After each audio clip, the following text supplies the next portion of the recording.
want to thank everybody that is here joining us today. We're excited that we have Sarah Ivy from DEQ, right? Yeah. Oklahoma DEQ, Department of Environmental Quality.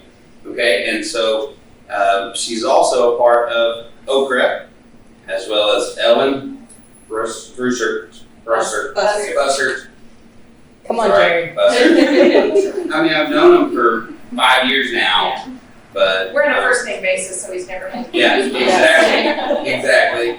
And so excited to have both of them. They're collectively representing OKRA, which you see, the Oklahoma Recycling Association. My Deputy Secretary, Kara Burst, is part of OKRA as well. And we do a lot with them. And so when we thought about doing this class, we reached out and they were gracious to come in and teach us a little bit about recycling. So take it away, Sarah. Awesome. Thank you. So as Jared mentioned, I'm Sarah Ivy. I work for the Oklahoma Department of Environmental Quality, which if you're not familiar, we're kind of like the state version of EPA. We do a lot of regulatory, air quality, solid waste, and water quality. So I luckily don't have to do the regulatory part of the job. I get to do outreach much like this and work with schools and kids. So if you guys know of any schools or kids that need a program like this, I'm happy to come. Just grab my card and let me know. But as another thing that Jared mentioned, I'm representing OKRA today, so the Oklahoma Recycling Association. And this is part of our Lunch and Learn series that we like to do to keep people informed of recycling in Oklahoma. So when Kelly invited us, she said she kind of wanted to do a recycling 101, and I think that any good recycling 101 presentation takes it back a little further and talks about waste in general. So I'm going to take you through some waste talk, and so we'll talk trash for a little while, and then we will talk recycling. So our waste problem, according to EPA, and the last time they got the numbers in 2018, the Americans throw away 292.4 million pounds of trash a year. So it's like an astronomical amount, almost 5 pounds per person per day. And you're probably thinking, well, I don't throw away 5 pounds a day. But if you think about all the things, our yard waste and other things that are bigger things throughout the year, it kind of averages out that way. And a lot of it doesn't need to end up in landfills. So that's where it goes, but it doesn't have to. And so we have a say in where that stuff goes. It's all about choices. So what is trash?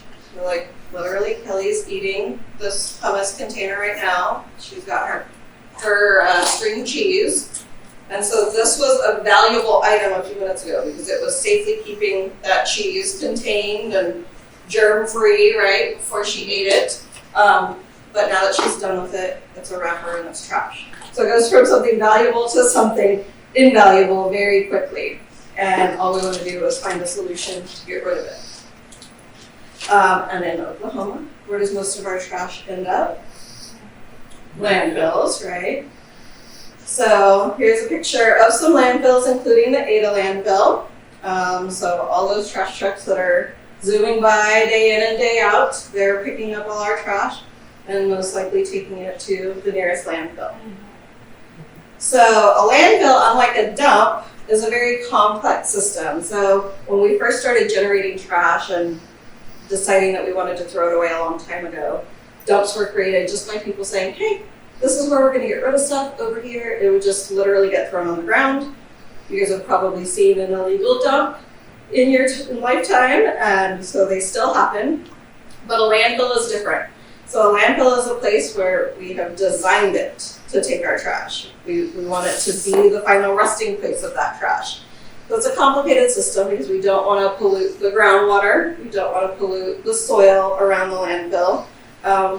So essentially we're making a tomb for that trash. So they do a really, in Oklahoma, it's pretty easy, but a clay layer underneath, because as you know, clay is less permeable to water. They do a really thick liner. When I'm talking to kids, I tell them, think about like a backyard swimming pool, that really thick liner that's keeping all that water in, right? Obviously, this is even higher grade than that, and obviously can withstand all of the trash soup that gets put in the landfill and generated eventually. They also have what they call a leachate system, so all of that trash soup that is generated in the landfill can filter out and be monitored. And then every day after those trash trucks are putting that trash in, they put what they call daily cover on. And daily cover is really what's kind of entombing that trash in the landfill. So what are some reasons you think they might cover it every day? Any ideas? Smell, right? As you know, trash, especially if it's getting picked up once a week or whatever, in the summer especially, man, that can smell pretty bad. So smell, 100%. Any other ideas while we cover it? Animals, yes. We want to keep all the critters out. Those are raccoons and other things that are very curious about our trash. We want to distract them from that. Anything else? Wind. Yes, wind. So in Oklahoma, the wind is always sweeping down the plain. And a lot of those things in our trash is light, paper and plastics and even empty cans. And that can all get blown away. You've probably seen a trash truck where things have blown out, or the back of people's pickup truck, right? Where trash is easily airborne. And so for all of those reasons, that's why we put daily cover. And so unlike in nature, when things can break down, we're not giving them the same elements, right? So we're putting it underground, we're covering it up so it's not getting light like it does in nature. They're compacting all that trash, so it's not having the air circulate through like it does in nature. And of course it's not having the oxygen as well. And then the water is not the same in the landfill, right? If it rains, yes, water gets in, there might be some water coming in with the trash from various sources, but just not the same as nature. So when that trash goes to the landfill, it's probably going to be there for a long time, not breaking down in the same way that it does in nature, staying for a long, long time. So a landfill, in fact, when you build a landfill, you have to have a plan to monitor that landfill even after it's closed, right? To make sure it's fine. All right, so what's going into our landfills? Well, again, this was the data taken from EPA in 2018. But there's a lot of different things going in there. As you can see, paper, glass, metals, plastic, that's at almost 50%. And yard trimmings, food, wood, that's another big percentage. And then kind of the others. So that's a lot of things going into our landfill. But again, maybe could go other places. Some of that trash could be used again. So a lot of people have talked about that we need to reframe the waste hierarchy, that we need to retrain ourselves, that it doesn't need to go to the landfill first. There are lots of steps that we can do before the landfill. So we're going to go through all of these one by one. So rethink. So this starts out with all the decisions we make throughout the day. So we can think about changing our paradigm from the buy and toss. So like the cheese and the individual wrappers. Sorry, Kelly. I know how it goes. I have kids and it's easy to throw in lunchbox things in individual wrappers. But you could buy a big block of cheese, right, and cut off pieces and put that in a container and reuse the containers. So starting with rethinking our habits. So buying in bulk instead of single serving packaging. And we're using those single-use items like Jared. I know we were talking before about the single-use cup versus using a reusable cup. Refuse. So this is another can be, a lot of these kind of can be similar, but refusing to use the single-use cup by bringing your own. I pretty much always refuse bottled water if I can get away from it because number one, I know where the water is coming from if it's coming out of my tap. I know that it has to be highly regulated because I work at DEQ and all of the water in the state has to come to us with samples very frequently, especially depending on population, so that your water is being tested a lot. So if it's coming out of that tap, somebody has put their stamp of approval on it. Bottled water, not necessarily. And yeah, so refusing the bags at the store, right? No, I don't need a bag today, or no, I brought my own bag. Bringing your own utensils. Speaking of, we have some over there, so if you would like some reusable utensils, we hope you will grab those. And then reducing. So the thing about reducing is that really you're trying to avoid trash from the start. So one of the easiest ways is, do I really need this, right? A lot of times we're just at the store, we grab it because it looks exciting, but do we really need it? So again, this is reducing the single service packaging, doing meal planning so that you're not wasting as much food, because you've got a plan in place, you know you're gonna eat that lettuce by the end of the week. Using secondhand or gently used items. So all of these reduced decisions can really impact our waste. So reuse is another simple, again, going on with the same message. So we've talked a lot about bring your own bottle, bring your own bag, but you guys have lots of really cool resources here in Ada. So the Reuse Center is one of them, right? So that's a great option. Lots of, nationally, we've had a lot of trends to use reusable water bottles, bags, straws, coffee pods for the Keurig, all of that kind of stuff. So it's kind of becoming more and more popular as we find ways to reuse items. Repair is often one that people forget in the waste cycle. We're so used to, oh, well, this is broken and I'll just get a new one. And sometimes that's a cheaper option, right, than just repairing it. But sometimes it's a quick and easy fix. Sew that button back on or tinker with that alarm clock and see if you can't get it to work. Sometimes there will be fix-it fairs that people have done. I know in Oklahoma City a couple times they've done something like that. So you bring your items and there's people there with the expertise and the know-how. But if you are wondering how to fix something, there's probably a YouTube video or 10 or 20 to show you how to do it. So we're connected these days, and so we have a lot more options on repairing. Rot, so this is the R word for composting, just fits with the R's, But composting is a great solution. So as I mentioned, a lot of what's going to the landfill is organic material. So either food waste, either because we didn't finish our plates, or we have those banana peels that I don't eat the banana peel. Most people don't, I don't think. So even when we are eating the food, we do still have food waste. Yard trimming, so mowing the grass or breaking up those leaves or all those things, all of those end up in the landfill. But composting is a really great alternative. I know Kelly has a worm bin. She'd probably be happy to share information if anybody's interested in vermicomposting, which is letting worms break down your food for you.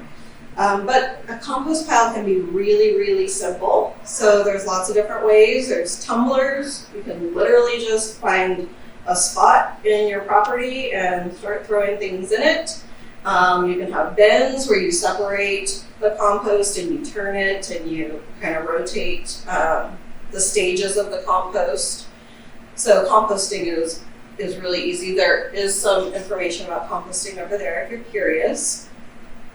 And again, composting, this is how nature breaks down trash, right? This is what was happening before humans started manufacturing things that we needed to throw away. So air and water are two of the key components of composting. And then you need a balance of green and brown materials. So typically 2 parts brown to 1 part green.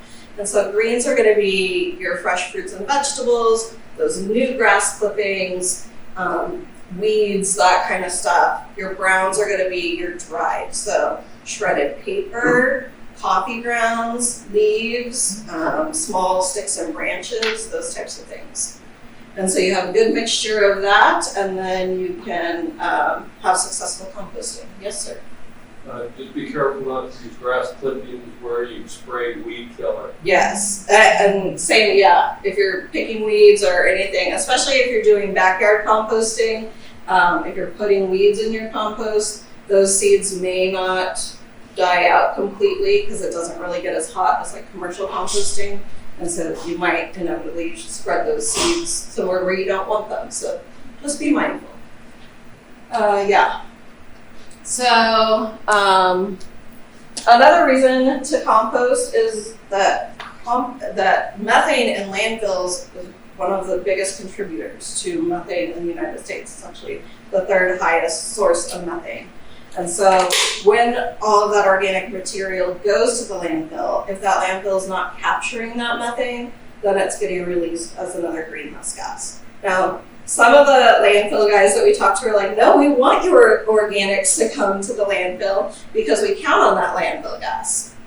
I get that. So if it's a landfill that is generating or using that gas for a purpose, some landfills create enough power to power homes. There's one in El Reno that powers a brick plant.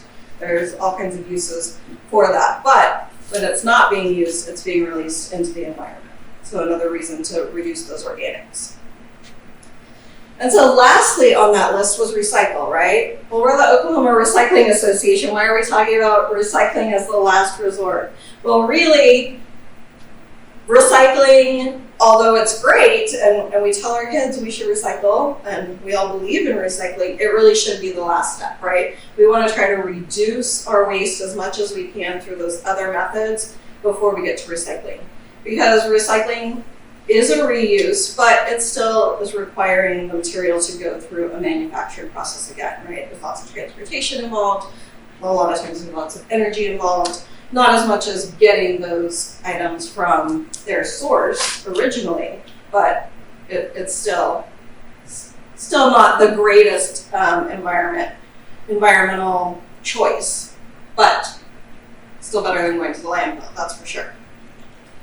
So now we're at the recycling 101 part. So kind of talking about here in Ada, but also in general. So if you live here in the city, you guys know you have curbside recycling. And there are rules. Everybody has different rules for what their community accepts. And I urge you to check. If you have questions about any items that go in your recycling, just check with your program. And they will be happy to tell you all the things that they want and all the things that they don't want.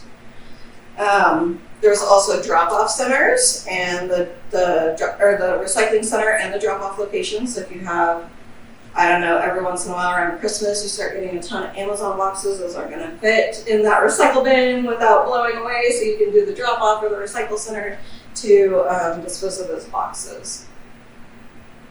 So we typically say there are 4 main materials that can be recycled. Plastic. So plastic is a great material, right? We have quite a few plastic containers here in the room. It serves a great purpose.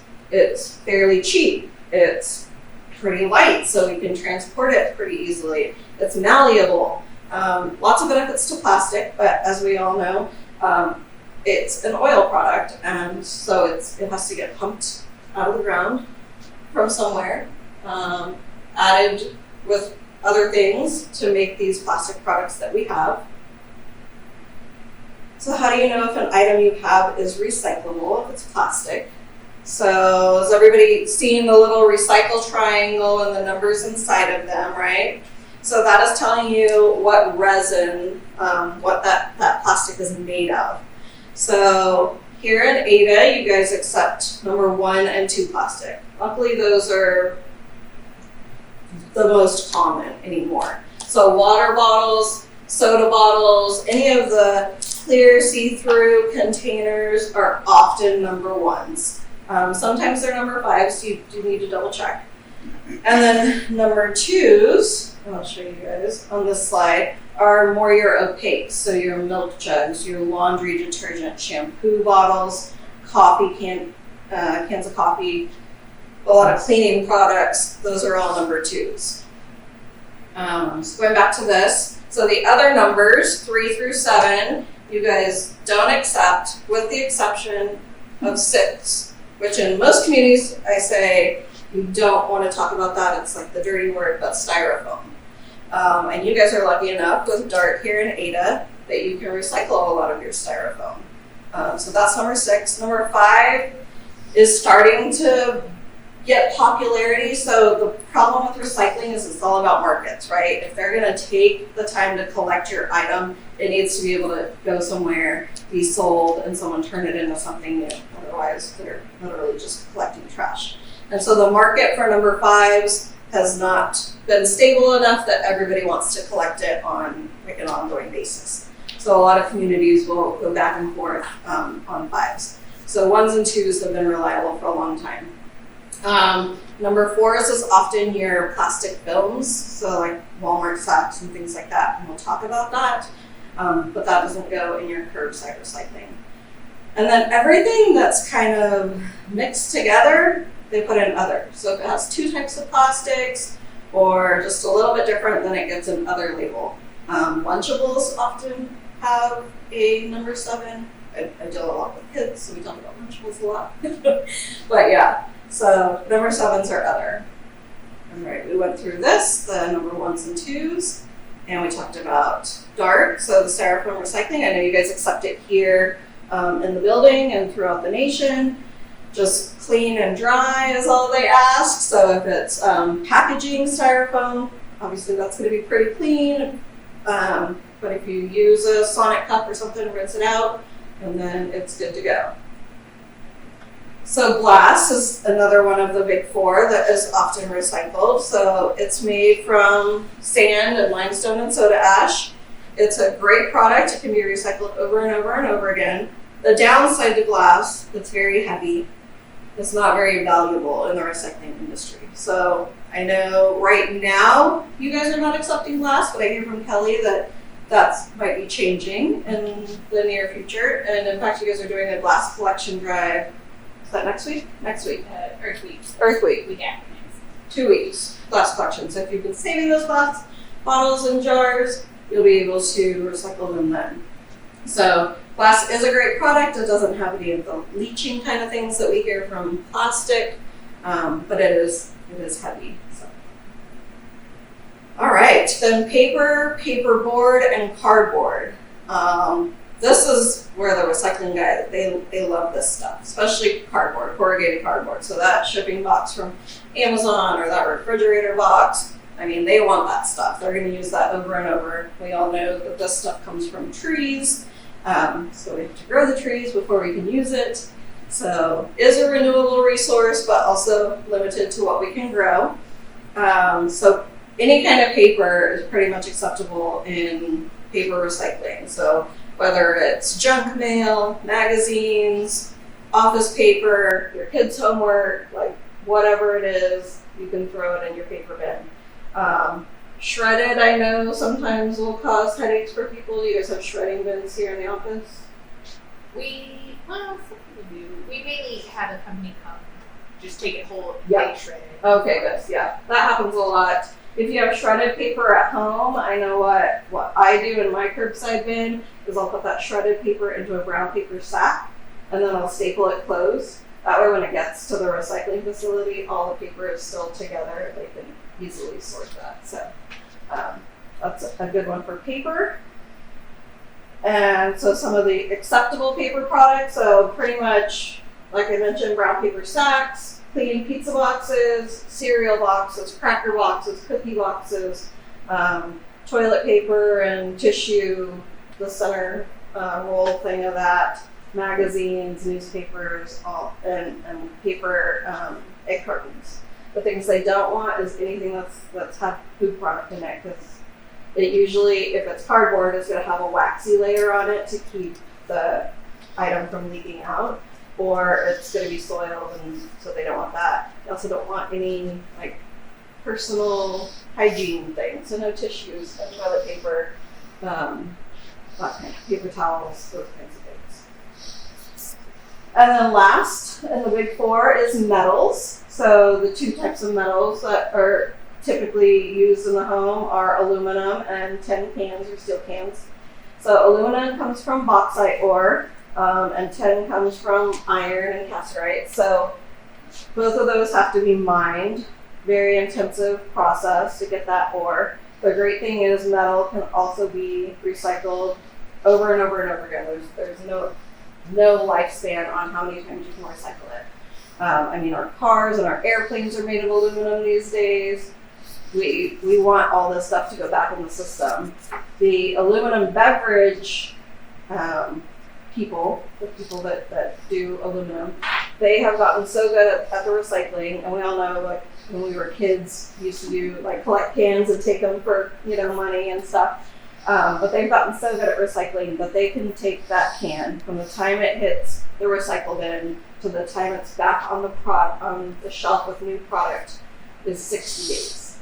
If you think about how long it takes for all of those things to happen, they gotta sort it out, they gotta send it somewhere where they're gonna melt it down, make new aluminum sheets, punch those cans out, send them to the bottler to fill them up, ship them to the store. 60 days, that's impressive, right? So metals are continuously a great item to recycle. So they want any of your containers that, like, food comes in, so soup cans, chili, tuna, cat food. Cat food is usually plastic coated. Oh, that's true. It depends on the brand.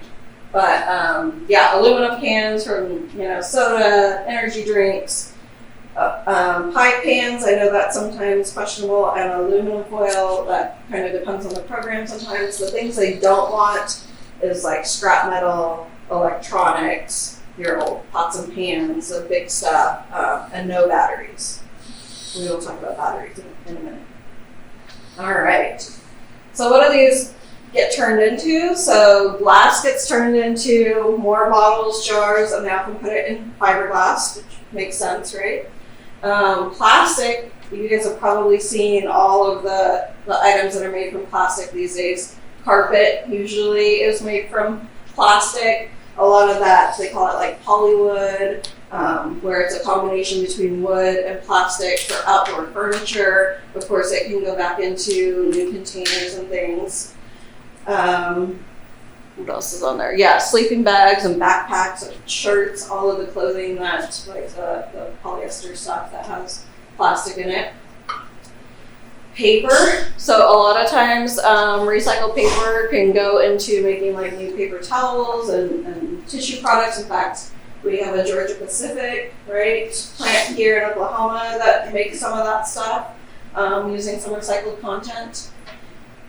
Cardboard can be new boxes, and then the magazines can get used back for more of the colored stuff.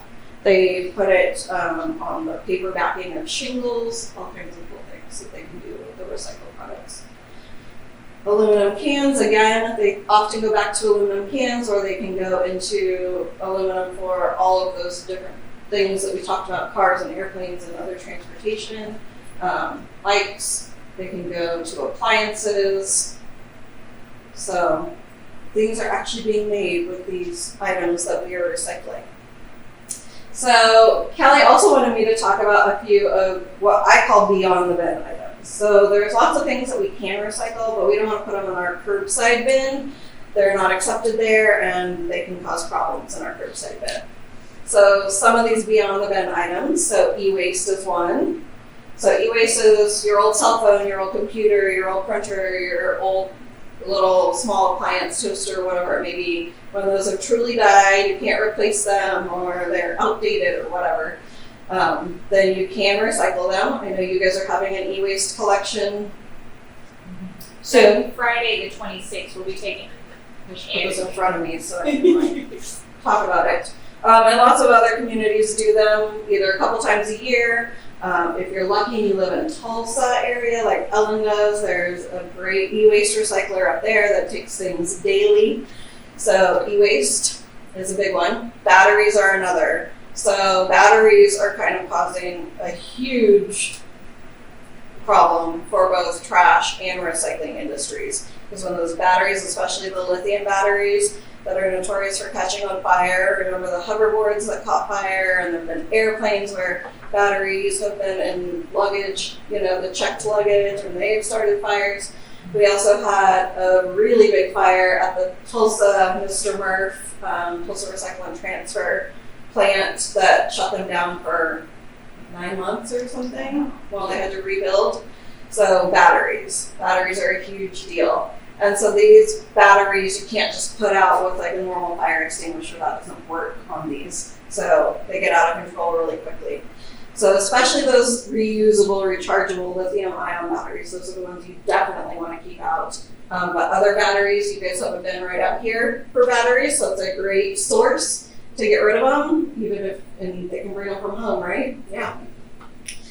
Medication's another one. So at DQ, we definitely don't want you flushing your leftover medication down the toilets. That used to be what everybody would do, and please don't do that as it overruns the wastewater treatment center. But every county sheriff's department has a bin in the front that kind of looks like a mailbox, and you can put your unwanted medication in there. The idea is to really get rid of opioids and the dangerous stuff, but they'll take anything. And ultimately, it all goes up to Tulsa to the Covanta facility, which burns it, so it's getting out of the stream. I think they're doing some kind of drive right now. I heard on the radio Oh, okay. that they're like trying to keep it. Great. Yeah, a lot of communities have kind of jumped on that one, which is great. So that's perfect. Light bulbs are another one, especially the compact fluorescents. I call them the curly Q, look like a pig's tail. So those compact fluorescents and all fluorescents, these are probably LEDs, but like the long skinny tube lights that we see in industrial locations. Fluorescent light bulbs have mercury in them. And if the bulb breaks, that mercury is released into the environment. And you guys remember like mercury poisoning and things like that. Mercury and humans don't mix well together.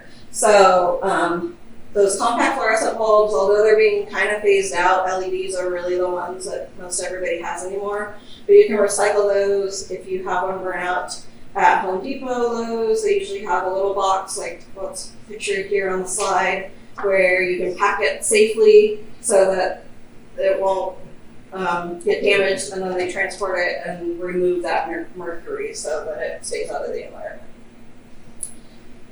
Ink cartridges are another one, so lots of printers. I know my home printer seems to go through these a lot. I don't know about but even the commercial printers at work go through the toner cartridges a lot. So the great thing is, I know you guys recycle them here, but you also can take them to like Staples, Office Depot, those kinds of places. And if you have an account with them, they actually will give you like a credit on your account when you recycle those, so pretty cool. You can also get them refilled for really cheap, a lot cheaper than buying anyone from HP or Epson or whoever. Tires are another big one. Most people, when they get new tires, the tire shop just keeps the old tires, so you actually pay to have it recycled every time you purchase that tire. But if you happen to see a tire dump or you have old tires from something that you need to get rid of, oftentimes the communities, at least once a year, will have tire recycling events. So it's a great way. You guys are doing that as well on the big recycling event on April 26th. So if you have some laying around that you want to get rid of, they're really a big problem. Mosquitoes like to get in just that little bit of water that collects inside the tire, and so they can really cause a mosquito problem really quickly. Then we talked about plastic film. So the Walmart sacks, Target sacks, those carry-out sacks. A lot of people will reuse them around the house as like a small liner in bathroom trash cans or things like that, and reuse is great. But if you start to get, an abundance, because you keep forgetting to bring your bags into the store, I know it happens. Walmart and grocery stores and other places like that have that collection at the front of the store, so they'll take those back. It doesn't have to just be Walmart, they'll take anybody's bags. You can also put, like if you have those air pillows from shipping, you can just take the air out of those, that can go in there. A lot of times like wrapping film can also go in there. So they make sure all of that goes to the right place. And then companies like TerraCycle have another opportunity to recycle all kinds of oddball things. A lot of times TerraCycle is getting the company that manufactures that item to agree to take it back or recycle it. So they have all kinds of campaigns. Usually, like I said, it's by product. So like I know Black & Decker has ones that you can recycle Black & Decker items or yogurt pouches or whatever it may be. So TerraCycle, if you have some product you love and you're just hoping that there's a way that you can recycle it, you might check them.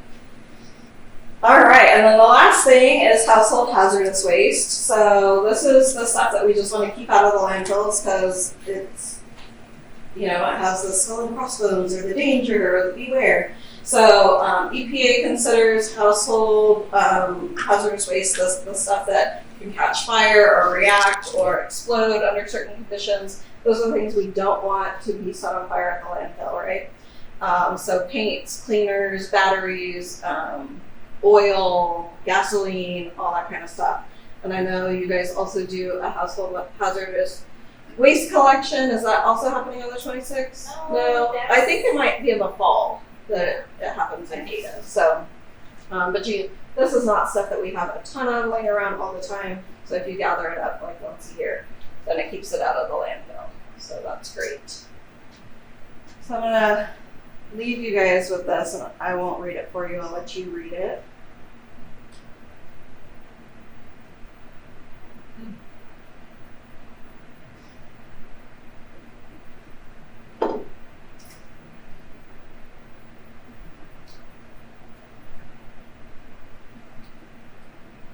I think it says a lot, right? That we've just become such a convenient society that just washing a dish is too much effort for us sometimes. So that was my presentation. So does anybody have any questions? Well, thanks again. I appreciate y'all coming. Listen. Thank you so much.